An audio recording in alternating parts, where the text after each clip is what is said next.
Are you burnt out from masking? Or is your depression back? Or is it both? Burnout and depression can feel like toxic twins playing dress up in each other's clothes, and for a lot of neurodivergent folks, we are honestly dealing with both at the same party. But sometimes it can help to know which you're dealing with, or if you're dealing with both.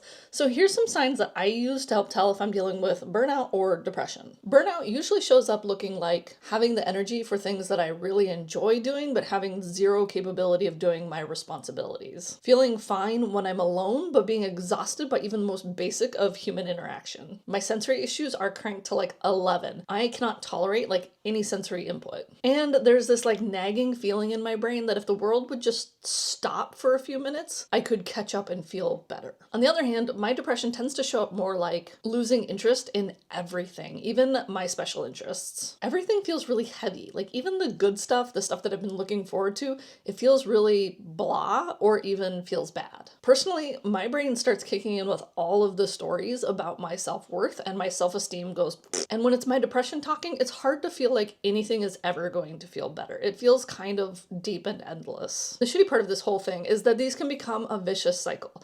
As somebody with multiple neurodivergences, burnout can absolutely lead into a depression spiral. But either way, regardless of which you're dealing with or both you're dealing with, you deserve some support and some compassion. If you can, get support from loved ones around you to help take a little bit of the big stuff off of your plate. Connect with your mental health provider if you have one or your coach. Try to bump up a little extra self-care, even if it's just a couple of minutes of like a breathing exercise. That's better than nothing. Try to give yourself times where you can unmask. And most importantly, be patient, be kind to yourself. This is temporary and you will feel better at some point if you take a little bit of time of taking care of yourself. Because sometimes the most productive thing you can do is just rest.